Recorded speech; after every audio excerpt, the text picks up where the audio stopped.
Bueno, hoy vamos a presentar nuestra primera infografía de la clase de instalaciones eléctricas.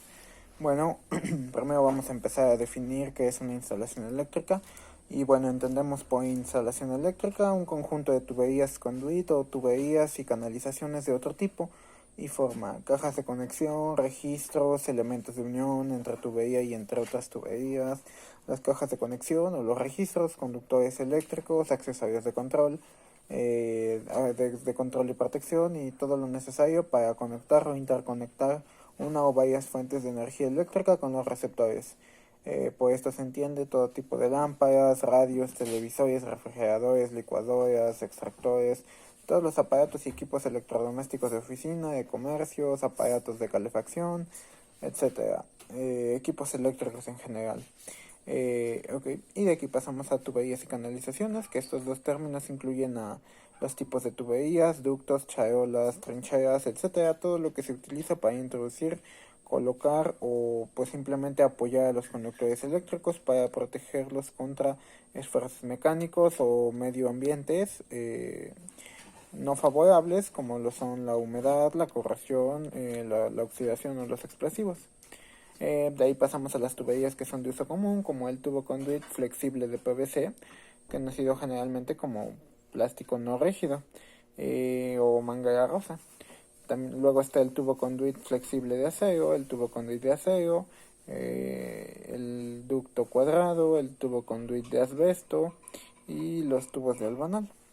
De ahí pasamos a los materiales conductores. Estos son los conductores eléctricos. Bueno, podemos adelantar que sirven como un elemento de unión entre las fuentes o pues las tomas de energía eléctrica, como son los transformadores, las líneas de distribución, los interruptores, tableros, contactos, accesorios de control y los controles de protección contra los receptores. Bueno, pasamos a la tierra física. Esta es una conexión a la tierra de la superficie conductora expuesta a algún tipo de punto no energizado. Comúnmente es la tierra sobre la que se posa la construcción, de ahí el nombre. Este sistema pues tiene uno o varios electrodos que proveen la conexión de tierra y se le llama pues toma de tierra. Las instalaciones eléctricas monofásicas, la mayoría de estas instalaciones pues son domésticas y son monofásicas. Este tipo de instalaciones eléctricas son pues domiciliarias y tienen como única fase una única corriente alterna y una potencia contratada que va desde los 10 kilowatts y bueno, las más habituales son en los domicilios. Y de ahí pasamos a los factores de agrupamiento de corrección de temperatura. Bueno, tomamos la potencia instalada calculada en el cuadro de carga y calculamos un calibre conductor a elegir dependiendo de la corriente que demanda cada circuito. Este conductor mínimo seleccionado fue de 12 para las internas, escogiendo así los cables número 2 para la cometida principal del gabinete del tablero de distribución. Y bueno, vamos a verificar por los factores de agrupamiento y la corrección de temperatura. Ok, y bueno, los apagadores, pasamos a lo que son los apagadores de escalera.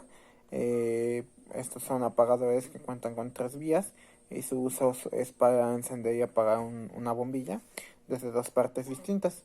Se llama de escalera porque existen sitios donde se cuentan con escaleras que se deben iluminar sus escalones para subir y bajar de la misma.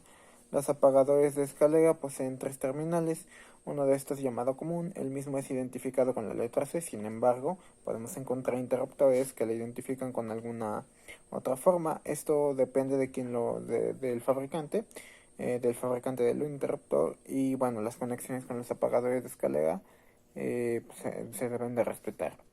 Entonces, pasamos a la instalación eléctrica trifásica y bueno, por otro lado, las instalaciones trifásicas son aquellas formadas por 3 fases, 3 corrientes alternas diferentes que dividen a la instalación en varias partes a las que llega una potencia constante.